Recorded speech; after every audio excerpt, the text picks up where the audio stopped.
It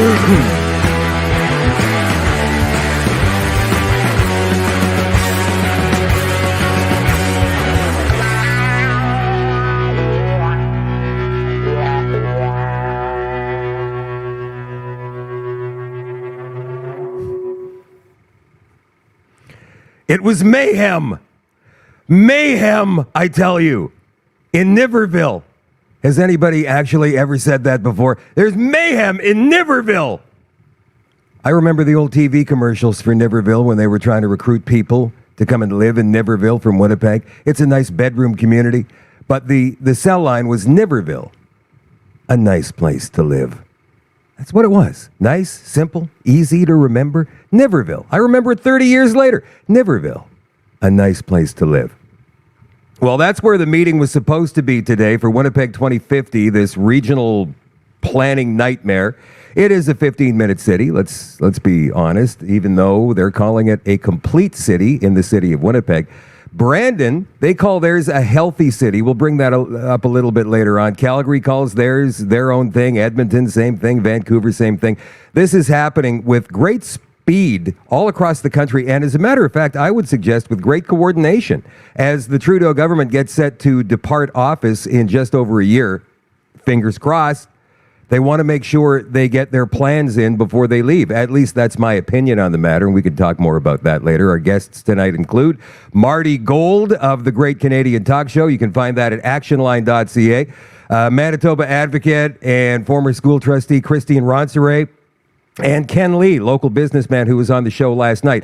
But first, let me say that the Shadow at Night live stream, as always, is brought to you by Canada Nano Silver, CanadaNanoSilver.ca. All the great products all the time. You can get the immune gummies, you can get the facial serum, the naked bandage, the Nano Silver gel pump, the Nano Silver liquid in multiple strengths, the natural sinus relief. That's a relatively new product here at Canada Nano Silver. There's the Recover Muscle Cream. That's great. It's pretty new as well. The Silver Lozenges. We've got the Silver Moisture Sprayer and the spray and the skin cream in multiple scents, lavender, grapefruit, and of course, unscented tooth gel, toothpaste in multiple flavors like spearmint and cinnamon and bubbleberry. And then there's the winter mint as well. Try one of these fantastic products, all natural, except with silverceutical technology. You cannot find that anywhere else. CanadaNanoSilver.ca. Again, that is CanadaNanoSilver.ca. You can shop retail as well. There are over 30 retail locations across the country to choose from. To find them, just click on the retail locations tab right here on the website if you'd like to become a retailer of these awesome products. Get a hold of Kevin and Anna through the contact tab at CanadaNanoSilver.ca. CanadaNanoSilver.ca. Now, Kev, I want to thank you. I know you're watching right now, Kevin and Anna, and I want to thank you for sending video to me today as the meeting in Niverville was about to begin.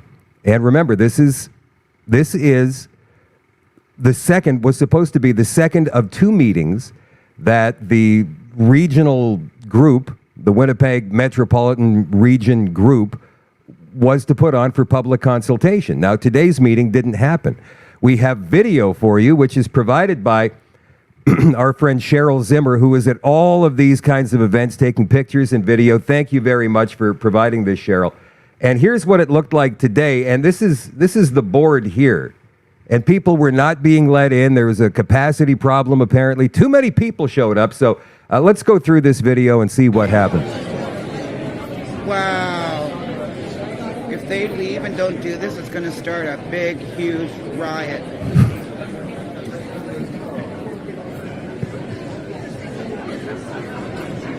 Ladies and gentlemen, if I can get your attention, please. Obviously, we have a much larger crowd than what this facility can accommodate. We have a couple hundred people outside.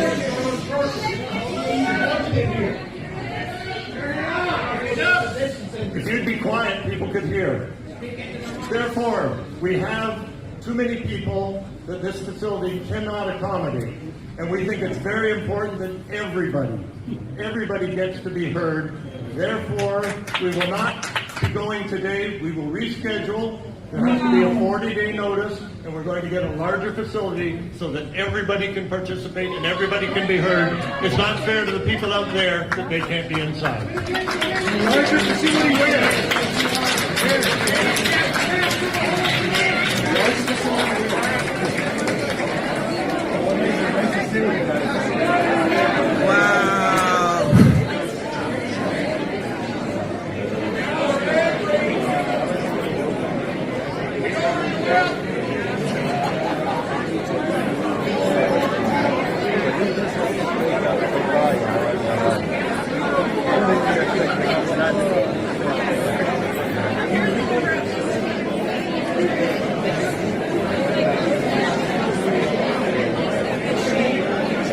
Okay, now I want you guys to understand that it didn't get ugly or violent or anything like that. Contrary to what the left-wing corporate media locally may be telling you, even now, in their TV news reports and in articles in the newspapers tomorrow. So let's bring on Ken Lee, who was on the show last night. Ken was at the meeting today, and Marty Gold, intrepid reporter with actionline.ca, and Christine Ronceray was at the meeting as well today. Christine, you guys know, she's been on the show before. Let's start with you, Marty. What exactly happened there today? I'm seeing that video for the first time, but I have a podcast coming out tonight with some of that audio, that announcement.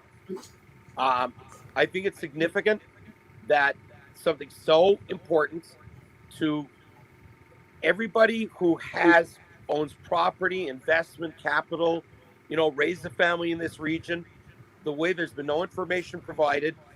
That was the concern of a lot of the people in that room, that they weren't getting information from you can't even say the government, because they're somehow not the government, even though every one of them's got something to do with the government. When you saw that announcement made on my podcast tonight, later tonight, you'll hear the inside story of what led up to an announcement even being made. I was interested to hear the term, that that person said it could cause a riot. The interview I did with a couple of people that were there, we stopped short of that, but there definitely could have been, some kind of brawl could have broken out because people were justifiably upset and felt they were being frozen out of the process. But I have looked at a little bit of mainstream coverage. There were incidents, absolutely false. The RCMP told Steinbeck online they had no complaints. It's right there in black and white for everybody to read. There's a misinformation being spread that there was groups that were somehow behind these disturbances. I saw no evidence of any organized group or organization. There's no organized chanting, no placards, no.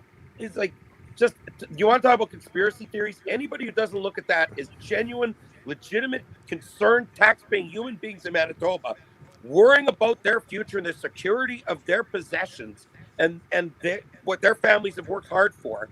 Anybody who attributes that as being some sort of radicalism, they need their head examined.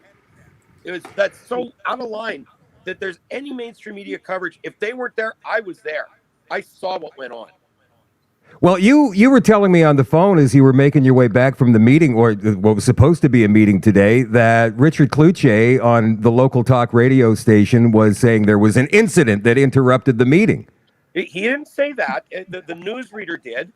That apparently there's been some incidents. Then he came back on and he said, well, we were going to be having a segment from Niverville, but, and he was getting texted by sources. And when I say on the podcast, he's getting stooge reports. He needs better stooges. I swear to God that the meeting was disrupted. I don't think people chanting "let them in" disrupts the meeting. I'm sorry to say. That's not a disruption. And Ken Lee was there, and he might, it's a big room, and there's a lot to look at and observe, and I might have missed something, but this idea that people wanting their neighbors to be able to take part in a meeting that's going to affect everyone's future. The former mayor of West St. Paul said this is going to have a profound effect, told the media. This is going to have a profound effect on every business owner, property owner, every resident in the region that's affected by it. And that's the only politicians that told the truth so far. Well, we've had people at the meeting, or what was supposed to be the meeting today, the preempted meeting, who weren't even in this region, gathering, let's call it. Christine, your area is not included in the Winnipeg Metropolitan Region, yet you were there. Rick Wall was there. A lot of Winkler representation was there. Why did you guys come out? You know what? Actually, first of all, thanks, Shadow, for having me on again tonight. Thank you for coming on. I appreciate that. And it was so great to see Ken and meeting Marty today. Thank you. Yeah, it was wild today, Shadow. It was inspiring.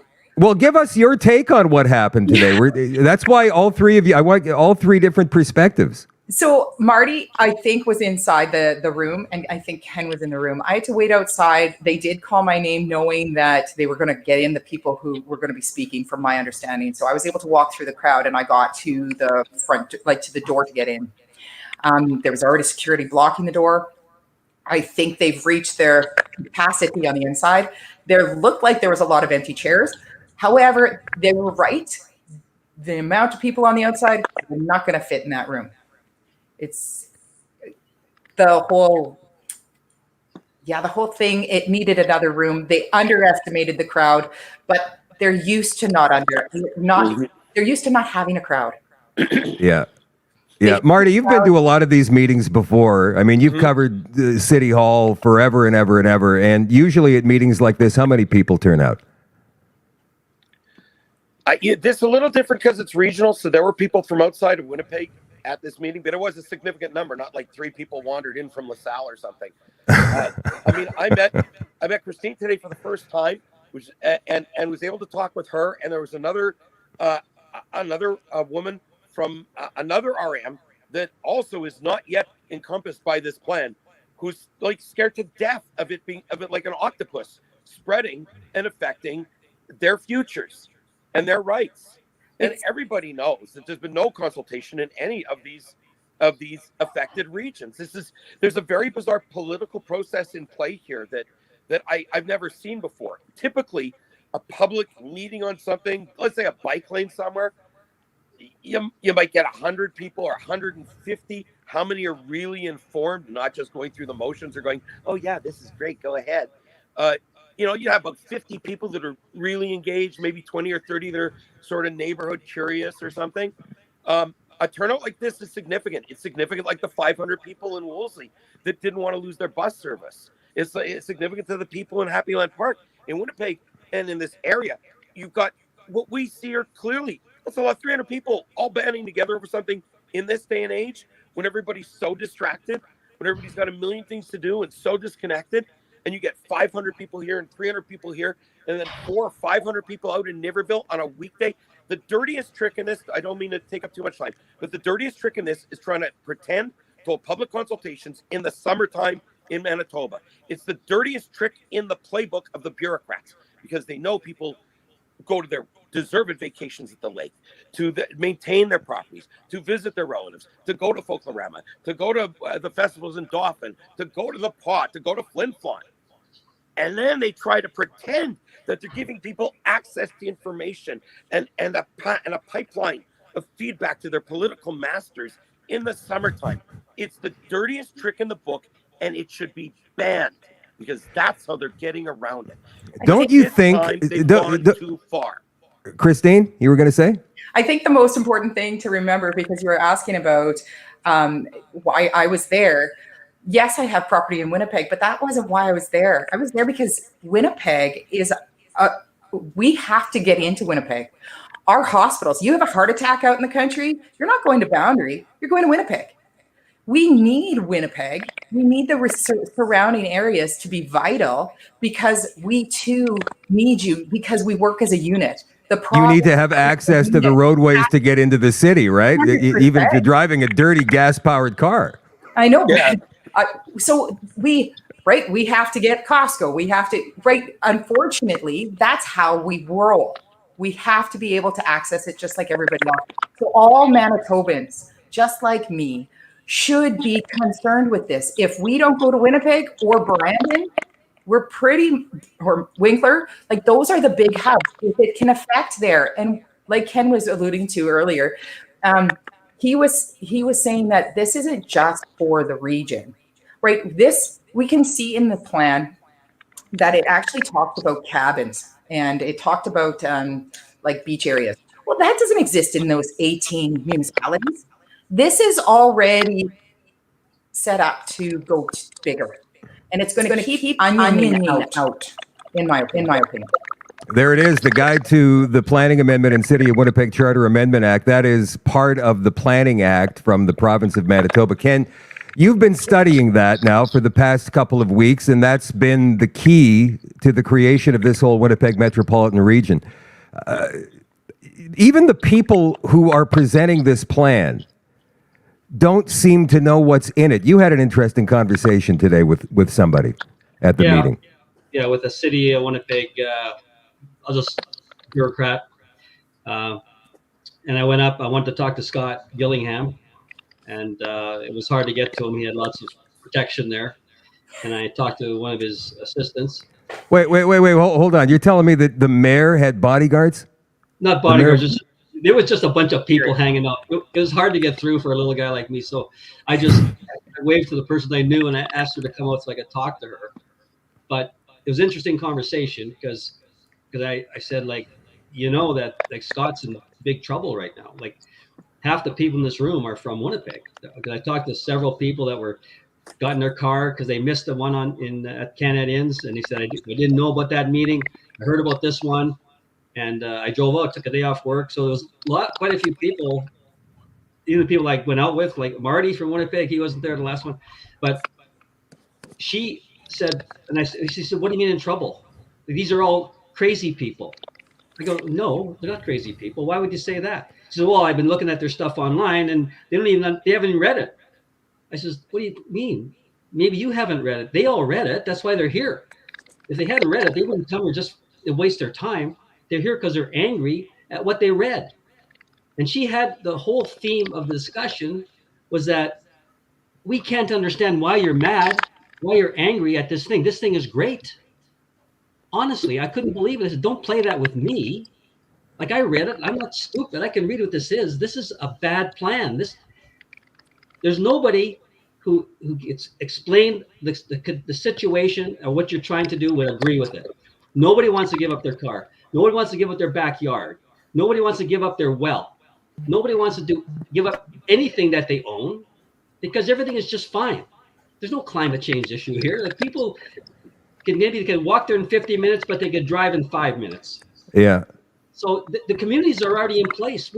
We all have a community, but we're not restricted by bikes or walking. We can get in our car and we can go there. If we want to go outside of our community, we can go to Costco. It's called freedom. What they're proposing is something other than that. We're going to tell you, we're going to supply you something, and you have to use that service. Is there any mention, Ken or Marty, and Christine, I know you've read this thing as well. I've scanned it a couple of times, but I always tend to get sidetracked with something else. Is there anything about restriction of movement in this plan, aside from limiting use of the highways to gas-powered vehicles? Yes. There's all sorts of limitations on movement because they suggest. And before you start, Ken, I just want to point this out. I messaged this to Marty. I think it was about a week ago on X or something. I said, hey, Marty, have you seen this? Limiting transportation. And you said, well, show me the limiting transportation part, because you hadn't even had a chance to read it, which shocked me because Marty is always up on everything before anybody else is, right? And I went, whoa. They rely on this, though, guys, and we know this now. They rely on an avalanche of jargon-laden, highbrow, philosophic nonsense that they don't take into consideration. We freeze to death half the year. They don't take into consideration people that live in Somerset or that live in Lorette or that live in East St. Paul or what. What they're doing is they're playing Sim City with our lives. And Scott Gillingham's going along with it. That's not how you govern. That's not what you were elected to do. Yeah, they're playing Sim City with our lives, but they've got the UN whispering in their ears about what next moves they're going to make. And so, Ken, they would deny that because they're so detached from what's even in their own documents. They don't understand why it's important to people to be able to point out, well, that's coming from the UN. Not everybody trusts the UN, and with good reason. Well, no kidding. And Ken, you were just about to talk about the limitations to mobility here. Yeah, well, and there's another document out there right now, and Christine wouldn't necessarily be aware of this one, but it's the City of Winnipeg 2050 Transportation Plan. And it's 255 pages of nonsense, but they pretty much mirror each other when it comes to discussions of transportation. The City of Winnipeg document, which I think is what they're trying to sneak through here somehow, but the City of Winnipeg talks about 50% of your transportation will be active transportation, your transportation mode, I guess they call it, which is walking and biking. 50% of everything you do, you'll be able to walk to or ride your bike to. Then it talks everything else will be shared transportation, which is code for a buses. And electric vehicles are fine 24/7. Gas-powered vehicles, bad. And they want to get rid of them.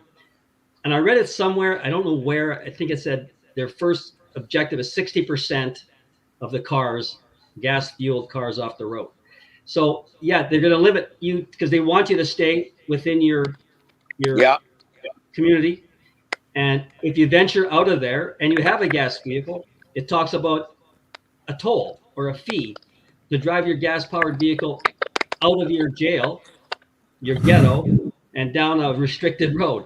Like, it's so bizarre that in Canada, we're even talking about this right now. And these restricted roads, Ken, we're talking about, they're not back alleys, they're not dirt roads or C-grade highways. We're talking about main arteries within the city and outside of the city. We're talking about like Highway 59, Highway 75, Highway 6 and 7 and 8, correct? Correct. They're talking about, the new term is transportation corridors, by the way, not highways, but transportation corridors with restricted access. In fact, in the July 25th meeting, a gentleman from the city of Winnipeg started talking about an amendment he wanted to make to Pembina Highway. And I'm sitting there going, and he talks about, blurts it right out, restricted access, which means only certain vehicles will be allowed, shared transportation, buses, and vehicles that deliver goods. So your prime Amazon truck is not in jeopardy in this plan. But and then when they say restricted, that means they'll be closing off roadways. Like there's one on Academy Road right now. You can't get onto Academy Road from Wellington Crest. They just blocked the road up. They did that a couple of years ago. Yeah, Marty, you've been following the bicycle path or the bicycle lane situation pretty closely for the past couple of years. Is that the beginnings of all of this, in your opinion? It's a thin edge of the wedge for sure, because they know they can game and rig public consultation, manufacture consent, invent consent where it doesn't exist. The bike lobby clearly has its hooks into some of the city councilors who deny it, but there's no correlation between the success of businesses when they listen. CJOB today, in dealing with the Niverville thing, with the hearing, they gave an overview at first. Oh, the Winnipeg Metropolitan Region has a new plan, and consultation took place over 5 years, but was interrupted by COVID. What consultation over 5 years? That's a red flag right there. And when they have the spokesperson from the WMR on, she spoke about how this, and Christine, I want to mention this to you, this was to the benefit of the bedroom communities that are missing out on opportunities because there's no coordination between the municipalities. So businesses are choosing to go to Edmonton or other places that have these plans. Now, this to me sounds like a bunch of gibberish. Right. So, Marty. Christine, have you been looking in your area? Because I know Brandon has got a plan like this. They call it the Healthy City Plan, though, and they use the jargon of the United Nations 2030 SDGs and the World Economic Forum. Have you looked in your area for anything like this? Well, you know what? It's actually, because this is so new, I only found out about this 2 days before last week's meeting. And I tried to get a few people on this as fast as possible, but I haven't looked in our area. I think they're going to definitely do this in Winnipeg first. My area is so small. I don't want to say that because I actually thought Winnipeg was so small that they would never do this in Winnipeg. But and actually, when you look at this, I don't know. Like, it's so feasibly ridiculous. We can't financially handle this. To me, there's something more in behind it. And I thought, well, we can't even fill a pocket. Like, how can we actually do what they think they're going to do with the money that we have? So the problem that I'm having with this whole thing is the fiscal responsibility. Where there's no budgets, there's no financials, there's no projections. I have never seen anybody be able to take a proposal. If you as a family want to buy a swimming pool, you better take into account how much that costs. Where's the costs? There's nothing here. Unless, Ken, did you find anything? No. I can't find any financials on this. I No. can't find any projections. I can't find any budgeting. It's insane. So No. to think that this is actually going to go through, it's fiscally impossible. So what's the grab? And I keep going back to page 101, and I think it's 6.2.7. Maybe I've got Is that the one that you texted to me yesterday? yesterday, and I believe that's the only thing that's making sense is that once they push this plan, the next day they can enforce, and that's the control piece. That it doesn't matter if we can afford this or do even do one, even if they want to make another bike lane, they can't afford it, but they get the power to tell you what to do. Okay, Yeah. so let me throw something out there, and you guys can call me crazy because, why not? Like, as long as we're going down this path, why not? Just The keep Trudeau going. government has been meeting with city officials in major cities across the country for the past couple of years, and nobody really knows what they've been talking about. They've been talking about infrastructure, they're talking about transportation. What exactly are they talking about? Where has all this missing money gone? I mean, I'm not sure if you guys have been following any of these federal government committees that have still been going on over the summer. And there's billions, and we're talking about billions of dollars missing from this green slush fund. Could it be that the federal government, in return for giving all of this money away to these cities, is saying you've got to implement these smart city plans? I don't care what you call it. Don't call it 15-minute city because people are onto that. Call it smart city, call it healthy city, call it complete city, whatever. Is that even a possibility? Marty, have you seen anything like that at all? Interestingly enough, and I don't spend a lot of time looking at the big picture because I'm by definition, I'm very micro on this stuff, but I have some, what do you say, something about smart city, right? I got smart listeners and smart readers, and I got an analysis that I want to run past you folks. All right. Following the money is often a good way to begin an analysis. Who is more motivated, the federal Liberals who made the mess of excess immigration, or Winnipeg's home builders?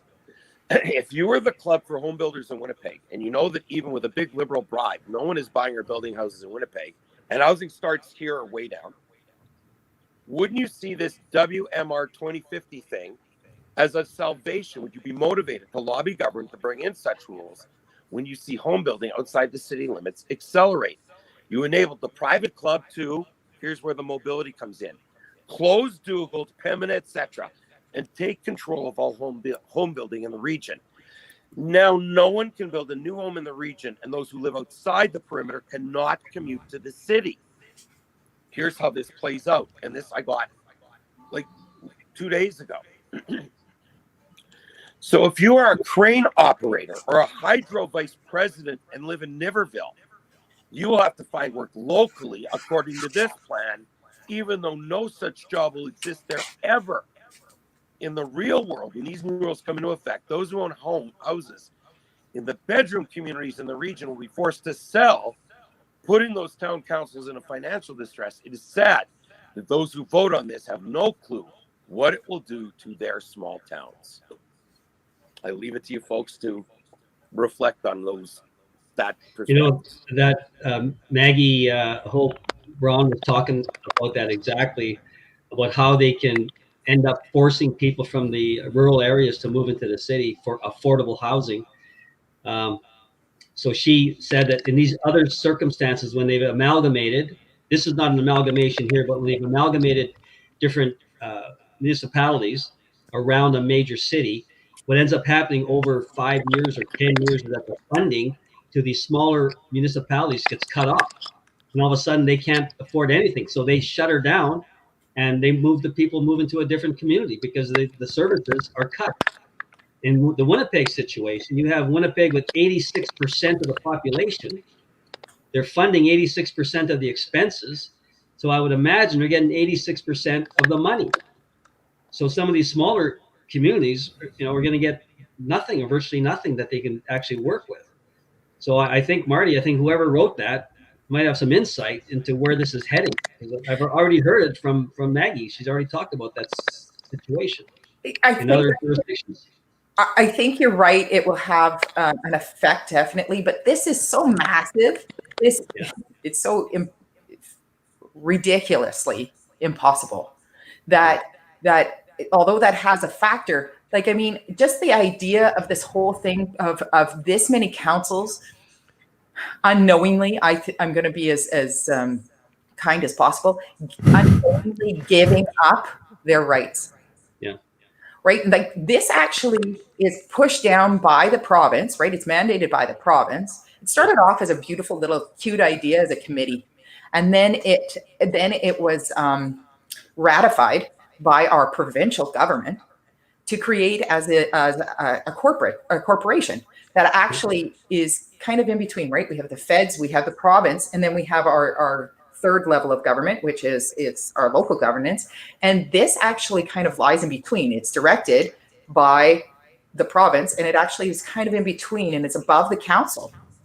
Christine, have you looked into who this council is answerable to? Are they answerable to the province or anybody? Are they independent? Who are they? Under a public act, so it's a Manitoba Act that governs them. They would probably, they're going to have to respond. Just this plan has to respond to the sports, but not sports, culture, and heritage. I'm so used to saying that. Municipal relations. So, and I think his name, I think he's a First Nations gentleman. I think his name is Bushy. Bushy. And Bushy. Yeah. Ken, you were talking about Ian Bushy. I'm sorry to interrupt you, Christine. You were talking about Ian Bushy just before the show started. Yeah, Ian Bushy is the Minister of Municipalities, and he's also the Minister of Economic Development for the Indigenous community. So Ian Bushy has tremendous powers through the amendment to the Planning Act. And I was explaining to you, Shadow, before the show, they list all his areas that he can make regulations, and there's 18 of them. And they include things like he has the power to where is it now? Just let me find it in a second. Or sorry, I got this written down here. So he's got all sorts of powers. He can appoint directors. He can fill vacancies. He can pick the chair and the vice chair, which I find kind of odd that the minister would do that. And he can determine the voting structure. And I wouldn't mind just talking about that for a second, because I just learned about this 2 days ago when I was looking at the M&R bylaws, their own bylaws. And in the very last page of their bylaws, section 21, it talks about voting. And it says two things. It says each director has one vote. Now, that never made sense to me that Winnipeg would have just one vote out of 18 when it's making up 86% of the population. Then it says this: the directors who approve any decision by the board must together represent regional member municipalities that collectively have at least 50% of the population. So let me break that down to you. If 20 people, 20 members of this board of directors vote in favor of something, and City of Winnipeg votes against it, it's done. It's out because he has 86% of the vote, so he rules. So 18 municipalities, 3 appointees, they have no power, zero power to vote on a resolution. Their votes are worth nothing. So all he should have is Scott Gillingham in charge of the entire region. He can sit there and say, "Oh, I'm okay with that. I'm not. I don't want that." And the other guys can stay home. That's not how the province wants it, though, and that's actually works in our favor. Marty, you were telling me that there are some councillors from some of the RMs surrounding the city who are very concerned about this and absolutely oppose it. You know, I've heard that. I certainly there was. You know, I went up to one of the councillors today, and when I say councillors, they might be mayors or reeves. I'm not well versed in who's who out there. But I went up to one guy and I said, "Are you so and so?" And he wasn't the one I thought he was, who had expressed the concern. This was the representative from West St. Paul, who in the first hearing pointed out that the agricultural water retention policy would result in the people not being able to plant crops at the beginning of May or the beginning of June. And I went through the dreadful experience of watching that hearing, and Ken had it even worse off by being there. And I'm like, who, on what planet should Scott Gillingham have a vote on deciding if a farmer should be planting his potato, when a farmer should be planting his potatoes? That escaped me. And right there, like between that and the lack of consultation, I can see this just some goofy, bureaucratic, technocratic overreach. They start with a big problem and they say, well, it's going to cost a lot of money not to fix it. So we're going to fix it. And the next thing you know, you're going to have high density, multi-story buildings crammed down the main road going in God knows where, small villages or whatever. And they're going to completely change the character of everything. And we're the beneficiaries. The liberals in charge, the NDP in charge, the political class, hypothetically the home builders. No, Marty. No, the ultimate benefactor will be us because the climate. But none of this would reduce GHG emissions as much as closing commercial air travel. We know that there is, like, Manitoba is a hydro province. We don't use coal here, which is probably the number. Why do they punish us, Shadow? Why do they punish us for living here and use climate as an excuse to twist and grind us? How close are we? And this thing was given a 40-day delay today. So we're not doing it today. 40 days. We're going to do another one at 40, or we'll give you 40 days notice. So it may not even be in 40 days. They have to go and find. Has to be. It'll be sometime between Thanksgiving and Halloween, I think.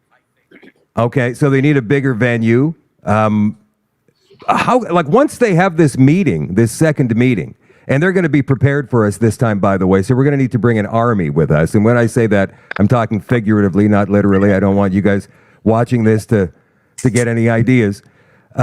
Because I know some of you guys who were there today do have those ideas, maybe. Anyway, we're going to have to bring even more people. I don't have the idea, Shadow. 1,000 people. They have to, and I talked with a couple of these officials. I told them directly, your staff let you down. This was mismanaged. They had no idea how to do the security inside the venue. They had no idea how to even address the people outside.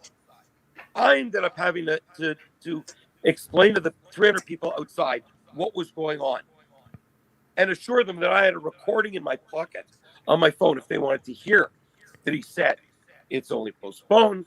We're going to get 40 days notice. We're going to have a building big enough for everybody. Okay, they didn't go out there and talk to that crowd. It was left to me and Don Woodstock. So Don Woodstock is such a colorful character, isn't he? Anyway, so we have this meeting, the second meeting, and Marty figures it's going to be between Thanksgiving and Halloween. Once that meeting happens, is this ratified, or is there still hoops they have to jump through? Christine? Yeah, no. Okay, so they are following process. The problem is that they're being sly. They're not being so stinky. And Marty, I'm sorry, I'm going to have to mute you, Marty. You sound like that when you're not talking. It sounds like there's a rattlesnake next to you. So I'm going to mute your mic. Okay, but we'll come back to you definitely. Anyway, Christine, go ahead. So they have done due process. No, they have followed procedure, but they haven't done their due process to the best of their what they could have done. Right? They didn't let people know. They put a small ad at the bottom of the paper in comparison to letting people know. Right? If they wanted to save their jobs, they would have let you know. But no, instead, this isn't about their jobs. This is about getting the public to come out, the public information. So they put a little ad at the bottom of the paper. They did their job by letting very few people know about it. So nobody shows up at the meetings. So what their job was, they made a committee. The committee was supposed to, by their mandate, is provide a plan. And they have to accept the plan. That's their job, is to accept a regional plan for the area. Now, what that committee did, they would have asked the public, very quietly asked the public, but they did their job. They get to check that box. Nobody showed up. They did it during 2021 when we were all locked down. They did it very quietly, and they did do the information meeting. Once they gather their information, then they're supposed to devise a plan. They did that. That's what you're looking at. And okay, so when they did those two information meetings, one was probably supposed to be inside the city and the other one was supposed to be out in the country. I never heard of it, but they would have had to have done it in order to get to this stage. Don't you think that some of these councillors, mayors, Reeves, would be looking at anybody like who's on council with them and say, you know what, this seems really weird to me. We've never had to do this under the cover of night before. And shouldn't there be alarm bells just ringing in their heads here? Well, yes and no, because they've been doing this for years, the same pattern all the time. They don't want people showing up. Nobody normally shows up. Why are we wasting money on the ads? Nobody. Like, this has to happen for every board, school boards included. Whenever they propose something that's so major, they do have to do 2 information sessions. They have to do a proposal. They do the proposal, then they do first reading. Then they have the plan already liked by these people. Then they have to do 2 inside the city and outside of the city meetings to let the people know that this is the plan we've decided. Then they do second reading and third reading. So right now we're in this pattern. Am I saying that wrong, Ken? No, I just think the process, the stage of the process there are right now, they have to do at least 2 meetings, which they've done. They should have done 18 meetings, is what they should have done. But they did 2 meetings, yeah. And then, so that's the second reading. When it's completed, they have to take the results of those hearings and all the different people who presented, and they're supposed to incorporate some of their ideas into before they give it the third reading. The third reading then goes, without any more hearings, it goes to the minister, and the minister approves it. Rubber stamp. You bet. So we're close. They want this implemented. They want this implemented January 1st of next year. Yeah. Right. And so And this is done. Marty? This is done without the area councillors in Winnipeg being given a single information session about the implications of this and on what they will or won't be able to vote for in the future. This is beyond. I've only today started to understand at the back end that they did. How is 4 hours of consultation in Winnipeg with 750,000 people? How do they think they're going to convince anybody that's legitimate? That's zero legitimacy. And I want to draw the point about where public consultation goes wrong. The City of Winnipeg bike lane audit explained that when the people don't show up, that's not because people don't care. It's because you as a communicator on the government payroll failed to do your job and get out messaging that accurately reflected the importance of what's going on. Traffic calming measures is not the same as cars may be blocked at your street. Okay? So it was explained that you have to detail to people, these could be the effects in your area on what goes on. Not come tell us your experience so to inform future policy.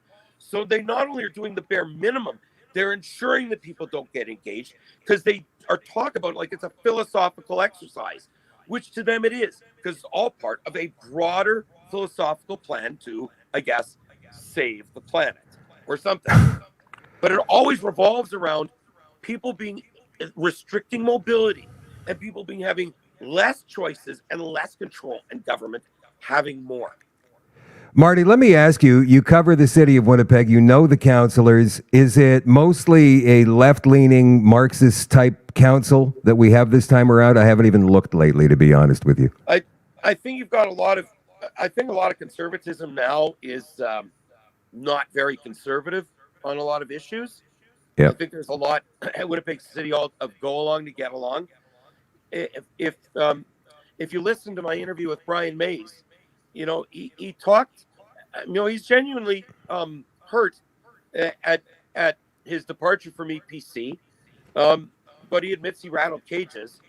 But the way that was handled is just unacceptable. You know, call somebody when they're on the road, you know, to tell them your services are no longer required. That's rude and unnecessarily unkind. There's no rush to replace. Maybe there was a rush to replace them. I don't know. It's interesting that he said that things were actually better under Cates and Bowman in terms of having leeway to debate policy and disagree on things. But if Gillingham is essentially whipping a very tight ship, it's like who made him the person who controlled Winnipeg's destiny with the region? Like when he got that appointment, did people understand he'd never go back to council to get them to approve anything? This again just strikes me right now. But Ken, does that sound right to you? No, but Marty, I want to ask you a question about the transportation plan. I think that's the Trojan horse that it's in the background. Nobody's even looking at it. Have you talked to any counselors about do they have any knowledge about what's in the Transportation Plan 2050? Because this is just as scary as the WMR one, by the way. They even mentioned 15-minute cities right in the text. Have you talked to any counselors? Well, when you I honestly, I don't recall that any. Certainly, it didn't come up with Brian Mays. That's probably my own fault because we had other. There's so much else to talk about. I don't think they know about it. I'll put it to you this way. Oh, actually, yes, I did hear from one counselor who agreed that there was something odd about the pop-ups not being public consultation. I did bring that up with Mays, actually. Now, I haven't aired that part of the interview. That they say, well, we're just providing information with these pop-ups. And I'm like, but if people have questions and you can answer the questions, don't you go back to the counselors and say, hey, the residents asked how it's going to affect my bay over here, if it's going to prevent people from stopping by the school. Like, do you not give that feedback that of holes people found in the plan? You just zip your lip and cash your check. Holes in the plan, Marty. Even the president of the Truckers Association. If we're talking about stakeholders, that would have been one of the biggest stakeholders. Are you kidding me? Holes in the plan. They didn't even talk to the right stakeholders.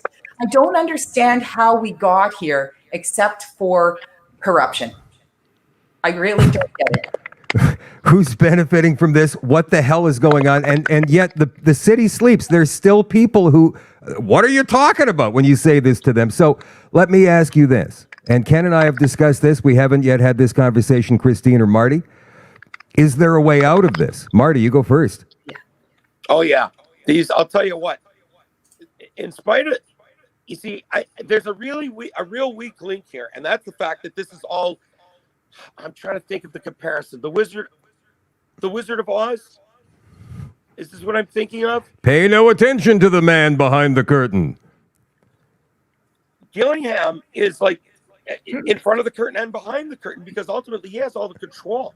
But these local reeves, local mayors, they're going to be very sensitive to the feedback they get. Now, the question is the NDP going to give a shit or is the NDP just going to ram this through? But this is going to cause. Does the NDP have the power, Marty? Does the NDP have the power to override a municipal government duly elected? Oh. Yes, absolutely.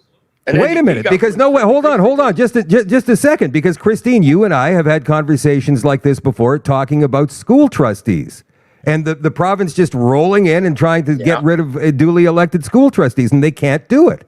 Well, they're not supposed to do it unless there's proof of dysfunction.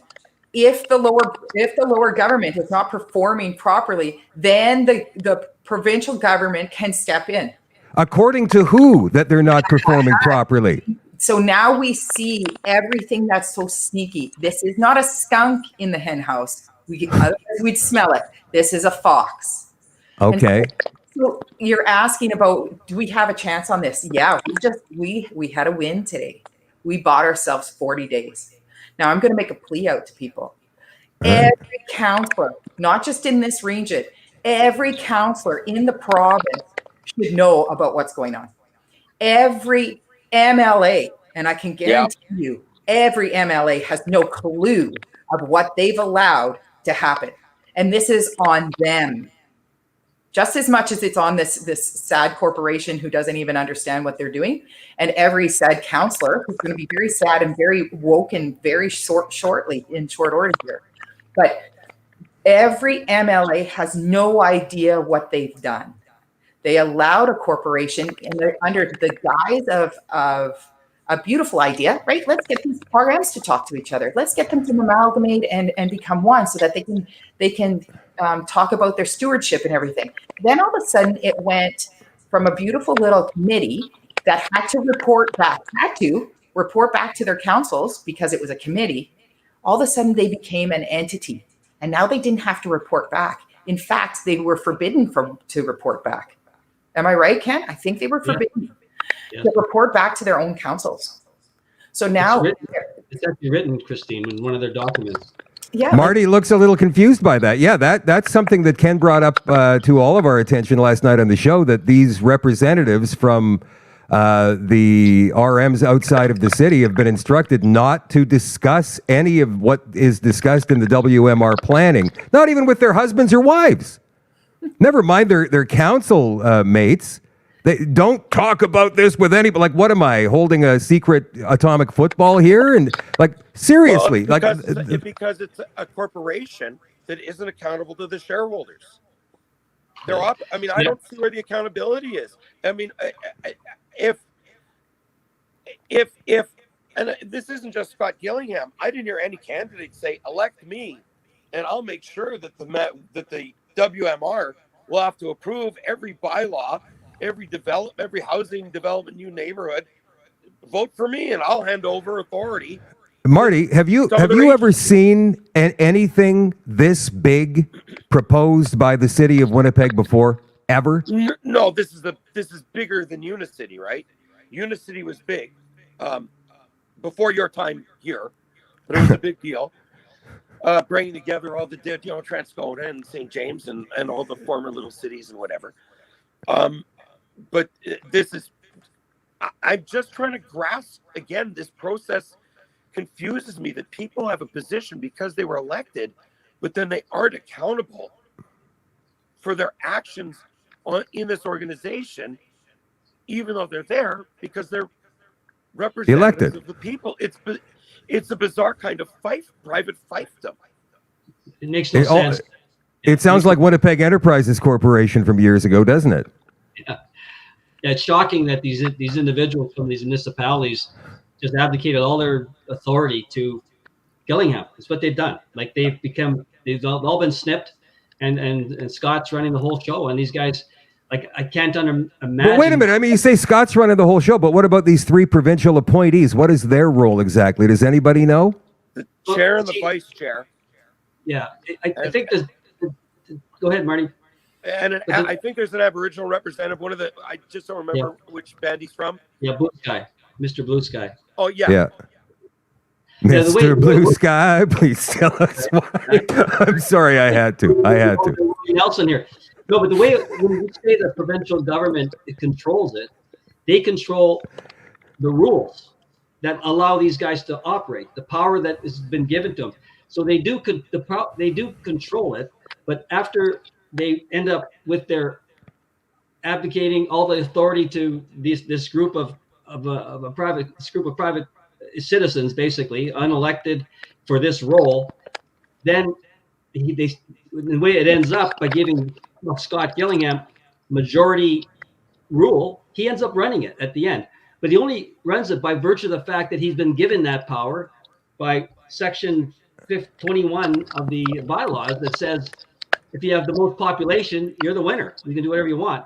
Okay, so this baffles me because here, I've got 3 pretty intrepid people here, guys. For those of you watching this right now, Marty has been a reporter in Winnipeg for, what is it, like 40 years now? I mean, you've been covering the city for 40 years off and on. Ken, you have been a respected businessman in this town for a very long time. You've got deep connections with the Progressive Conservative Party. You know all kinds of people who operate behind the scenes. Christine, you have been an advocate for quite some time as well. You've been speaking at committees for the last few years. You understand what's going on because you do your homework and you've got a team of people that provide you with information as well, and they dig very deep. And none of us, and so do I, none of us can even come up with the first clue as to how this thing is running. Does that not mystify and possibly frighten you guys a little bit? Absolutely. So actually, they have a rule in those bylaws. They have a thing called closed meetings.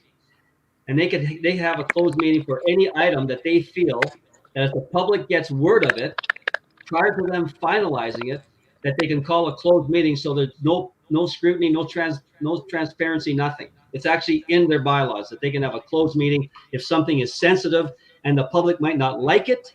They don't want it coming out somehow through something other than as a regular board meeting.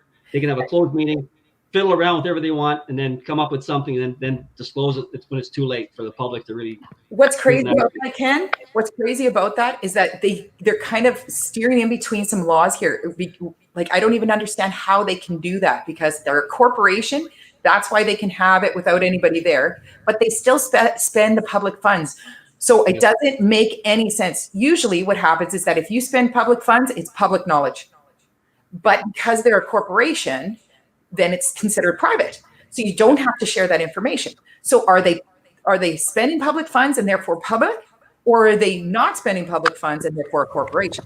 So things are not making sense. We need some legal minds on this one. Ken and I talked about this last night. Has anybody talked to any legal representatives about any of this at all just yet? Christine, you'd probably be the first one that I would ask on this. Yeah, no, I mean, none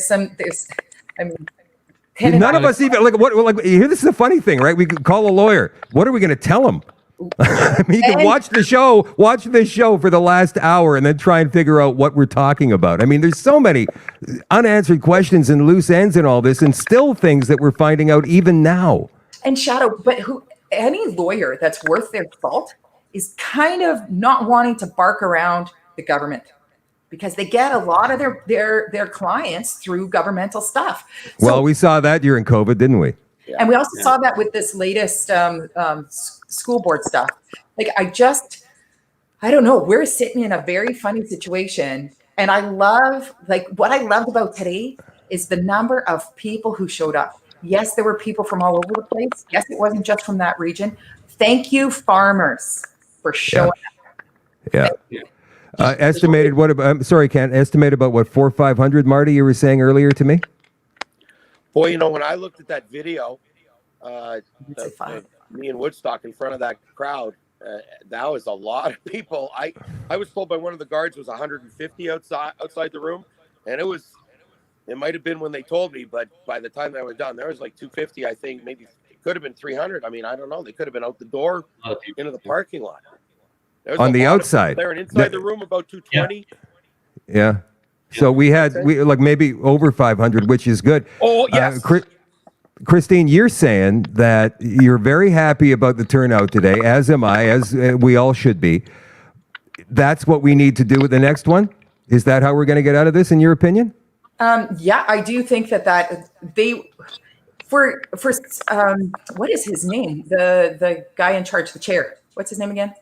Michael Moore. Michael Moore. For him to have said it in the way Halloween.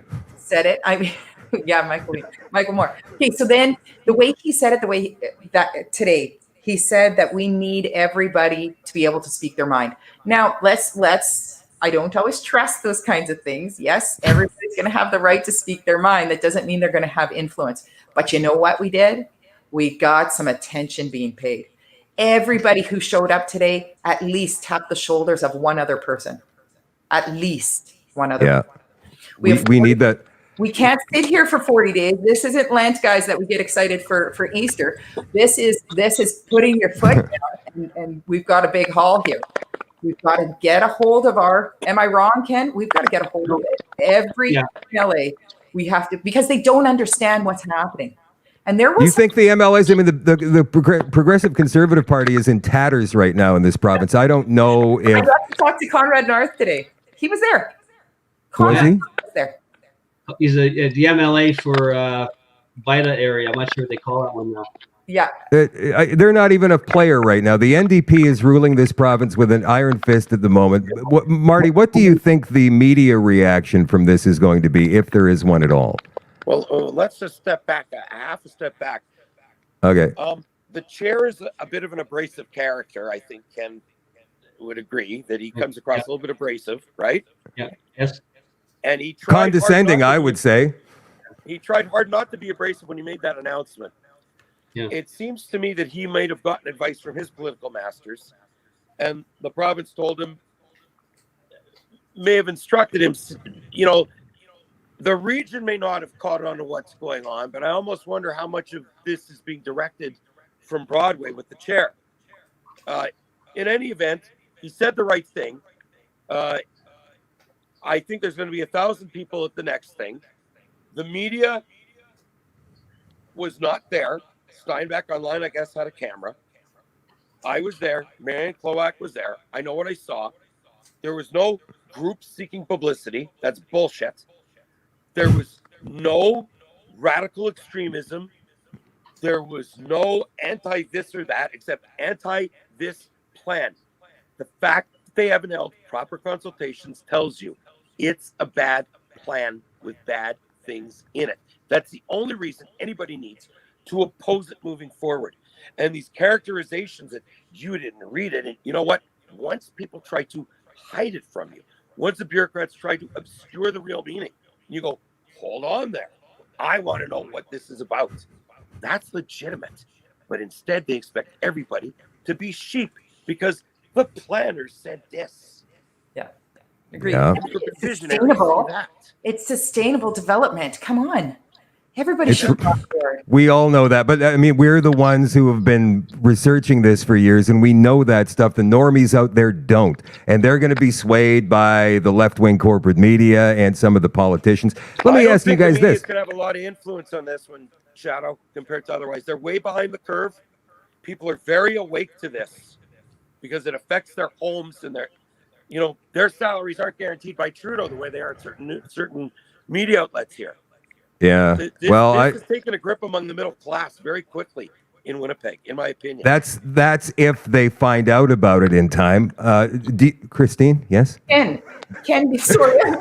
I saw your hand go. Go ahead. If Scott or any of those Reeves, okay, we have to remember who the Reeves are. What that means is that that's the chair of that council. So Right. if they get voted out of chair position, are they still on that committee? Are they still on that corporation? If they're elected as a councillor, or are they elected as a Reeve? I don't understand your question. No. So from those regions, all the chair position, right? That's Reeve or mayor, is chair position of council. All of them are from the surrounding areas and from the city, and they sit on the corporation. They sit on that board. So if they get on the new election, are they still get to stay there? No, because they're appointed by their own. They're appointed by their own council. Okay. So if they're voted off the council, then they won't. Go ahead. But that's not how it is right now. Because it's a totally different thing. Because what you're saying is that if they are, then they technically are elected, right? No, it's not. It's not like that, Christine. It's in the planning amendment. They talk about who gets on the board of this as a board of director.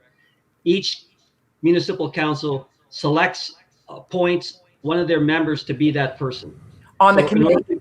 On the committee. Hey, it's not a committee anymore, though, Ken. Not the committee. They get picked to be a board of directors. On the board of directors, they're appointed. I can send you the quote right out of the. Christine, are you suggesting that if somebody gets voted out of office, they could possibly still hang on to their position the Winnipeg? That's what I'm worried about. Yes. No, they can't. That's not the case. But if they get voted out of office, I mean, they're done. I'll put it to you this way, and this is way ahead of things. But if this plan is no good for the citizens and residents of Winnipeg, for the businesses of Winnipeg, no matter what kind of BS they try to spread through CJOB and other outlets with their spin from the WMR. Oh, the bedroom communities are trying to help. So let's say it's going to help the bedroom communities and hurt the city of Winnipeg. Mike Collins suggested that Gillingham had to hold a referendum on this. Yep. That I wasn't kidding. And in the course of 4 or 5 days, we're seeing that's a more of a live ball than I really anticipated. Because if it's bad for the city and the councillors don't even have to approve Gillingham accepting the plan, then what's the point in even having a council in the first place? Election backing that plan? Exactly. Yeah. You don't need a council. And as you say, I mean, like Marty, if they can have a referendum in the city over something ridiculous like opening Portage and Main to pedestrian foot traffic, then which is nothing really. I mean, who cares? It's a minor traffic inconvenience if you drive downtown.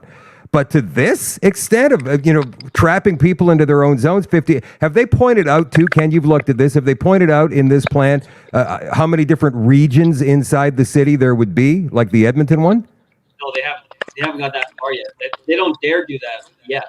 Like they want to get to third reading, then it starts. Like we're not into the implementation part of this process. We're only into the approval part. So once it's This is a approved, philosophical document. yeah, Right. There's nothing really concrete in it. Were any of It's these fluff. people? Were any of these people on the committee that were there at this meeting today when they saw all those people there? Do you think they were concerned by that turnout? I think they all soiled their underwear. I think they're very, very concerned, very upset with the whole thing. They were scared. Nobody was I mean, happy to see it. No, they were like looking at each other going, what? Like, because I think they were ready for us, but obviously they had no idea of the magnitude of the blowback here, because these guys were worse than the first one. They were kind of going, oh my God, like we thought we had this thing. We had the security guards, we had the RCMP, and look, this place is falling apart right around us. And they escorted these guys out. They called the RCMP. I can't even believe they called the RCMP. Well, 6 of them there. Like a bunch of concerned citizens who are maybe getting a little bit ruly. Like they're not Antifa. They're not wearing masks. They're not burning the place down. That was outrageous. I needed to know about the procedure after they declared this. So I needed to know, do I have to re-register in order to speak, or what this procedure looked like? And thank goodness Marty was there. That's how we got to meet, was because as soon as when I walked up to the remaining council that was up at the front, security jumped in front of me as if I was going to attack the chair. I don't know. But Marty was able to ask that question for me. But So a great turnout for a midsummer consultation session. Do you think in 40 days or between Thanksgiving and Halloween we'll be able to get out twice as many people or even more? 1,000 Is that Well, I've got a plan. I mean, we have a plan. We've talked about it. Christine, we've talked about it with Mark Olson, Pierre, Attila. We talked to all the people that are kind of around. Christine as well, the one that did the UN speech last week. And I said that what we want to do is hold 18 public hearings, one in each constituency, maybe more than one in Winnipeg, and have a PowerPoint, do some advertising, get people from the community to get people out and tell them what their elected representatives, their councils, have not told. So we're going to explain to them what this document is, how it affects their lives, how it could affect their lives. So we're going to inform, hopefully, everybody in the region. And I think, I think Ken, do you think that's feasible? Like, is there enough time to do this? I mean, now that we've got this 40-day extension, that's awesome. But can we get this out there? We're going to do it. We're going to do it. When it was 15 days, I was planning on starting it tomorrow, start to call people. I've already got, thanks to your show, Shadow, I got a lot of calls from people and said, how can I help? How can I help? And so I've got 2 different people already looking for venues. I said, well, we need venues in your district. If you can find places for us, we'll rent it wherever we need to do. We'll appear in your area. The best thing is, when we've got 17 of the 18 municipalities involved in this, they're rural, right? So we can do it in Bill's barn. Doesn't matter. Basement, backyard. I mean, it's still summer and we've still got the good weather. It doesn't need to be overly expensive, a legion even we could, but I think that as the more of these things happen, the larger the place we're going to need, because people are going to be concerned. People talk, right? And the biggest thing we have going for us is word of mouth. Yeah, it is. I believe. Yeah, and I think your suggestion of getting a flyer or some kind of paper. Got to get it. All that kind of stuff. The 30-second introduction at the door. We need that. We need to get a coordinated, sensible, not violent approach to this. Get people out, and educate them, not indoctrinate them, educate them. And I think we can get maybe 5,000 people out. Like anybody I've talked to, and you tell them what it's about, they kind of go, I go, no, it's real. And they go, okay, well, we have to stop this.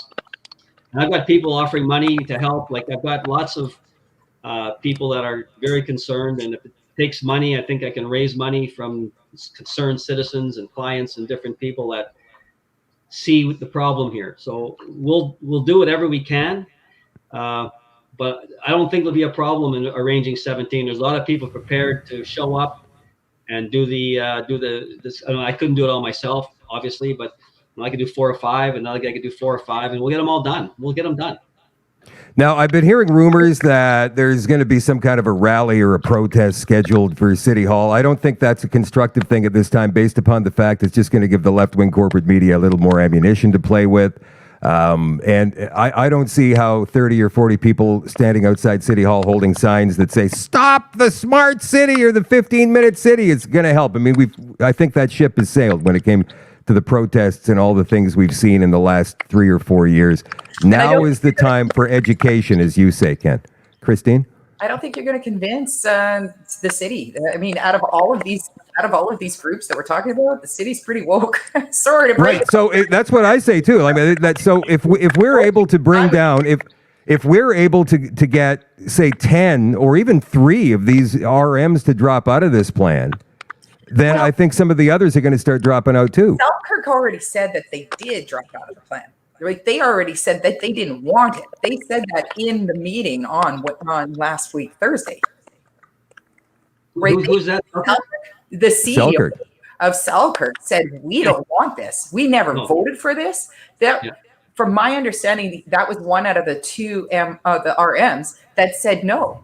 So it's like it's being forced, but we, the people, need to empower them to have them all rejected. We need to empower those reeves that, sorry, I'm actually elected to be on this committee board, which I'm still kind of weary on. You're going to have to send that to Ken. But if they are elected to this 4 years later, and that's what doesn't make sense, 4 years later, we can put in, hopefully, we can put in good people into chair position. And then that board, if it's done the way you say, Ken, then that board totally changes. And if this were to go through, that's when they can get it out. Based on the wording, we have to understand they were legislated into this thing. So they didn't have a chance to say no. But there are things within this, I mean, even common sense. So let's say 5, and so again, Maggie Hope, Braun, I was talking to her on I think on your show, Shadow, and she was saying that you start on the outskirts of the area, and that's where you go first, and try to convince the residents to stand up, go see their councillors. They're all friends, they all know them, and say, you know what, you can't be doing this. And then one guy, I've talked to somebody today, and he said there was 5 councillors, 3 were in favor, 2 were against it. So that's close already. So 2 are against it. If you could convince one more, that's all you need is one more, and so be educated. How can there be anybody for this if they know about it, if they've actually read the plan? Okay, guys, I got to wrap up, but we're all on board with this. Ken, Marty, Christine, thank you for coming on the show tonight. And Ken, I know that you're going to probably don't want to be, but you're going to be the point man on this going forward. I'm sorry, but we've chosen you. You're the man. That's it. You're the guy. Marty, I know that you're going to help as best you can with actionline.ca and the Great Canadian Talk Show. Christine, I know you're always digging. Christine is the one who sends me texts on Friday night at 11 o'clock. Hey, Shadow, did you hear about this? Here, read this 15-page document that I've just sent you at 11 o'clock on a Friday night. That's Christine. I know you're irritated when you say my name, though. I know it. I can tell your irritation. Thanks, you guys, for coming on tonight. Really appreciate you taking the time, and we'll talk to you again soon. All right, guys. Marty, Christine, Ken, Winnipeg 2050 plan with a great turnout in Niverville today. 500, maybe more people postponing this meeting so that they have to reschedule within 40 days. Marty Gold thinks it's going to happen between Thanksgiving and Halloween. We'll see what happens. We don't know. But we do know that we now, more than ever now, we have got very concerned people who are going to be working towards trying to get us out of this. And if that means to you just showing up, that's what you do. Bring a friend. If it means sending an email or a letter to your councillor, be it town or city, then that's what you do. Your MLA, then that's what you do. And one more thing that I want to add on here that you guys may not know is that Brandon is trying this again. The city of Brandon tried this for the very first time last year, in the spring of last year, and they were their meetings, their Healthy City, Brandon City Plan meetings were apparently, according to the left-wing corporate media in Brandon, hijacked by a bunch of right-wing extremists. Well, They tried it again earlier this year, and their meeting were hijacked by a bunch of right-wing extremists. So they're going to be trying again. And the date for this is August the 19th. This is Brandon now, and probably all of the areas around Brandon. And here's what they say in their literature in the Healthy City Plan. As a healthy city, Brandon cares about providing various types of housing for all residents, health and wellness of residents, equity, woke. That is critical race theory right there. That is the WEF. That is the UN wording right there. I don't know if these people even know that, but we do. Equity, inclusivity, and reconciliation. That, my friends, is all you need to know about what this plan really is. August 19th, 7 o'clock, City Hall, Brandon. If you live in that area or if you live in that city, I suggest that you attend and bring a whole bunch of your friends with you. Coming up on the extension tonight, a killer has been released from prison in British Columbia after serving 1 year of a 3 to 4 year sentence. A guy guilty of manslaughter was sentenced to 3 or 4 years in prison, if you can believe it. And we'll tell you about more about that in the extension. Also, some brand new footage put up on X today of Thomas Crooks, the man who tried to kill Donald Trump. Remember that? I know it seems like a long time ago, but he tried to kill Donald Trump like a month ago. New footage just released today that shows a police officer being hoisted to the roof of the building that Thomas Crooks was laying on as he was getting set to shoot Trump. This police officer who interrupted Crooks seconds before he started shooting. We have video of that we're going to play for you in the extension tonight if you're an all-access member on shadowdavis.com. If not, I will catch you again Monday, well, maybe Sunday night for a half an hour or so. That's what I'm going to do. Sunday night, we'll do a half hour on social, and then the rest will be on shadowdavis.com for all access members. So back again Sunday night at 8 o'clock. I'm off the next couple of days. I love you all. I appreciate you all, and I will be back again on Sunday night, but in 2 minutes for all access pass holders for the extension on shadowdavis.com. I'll see you soon.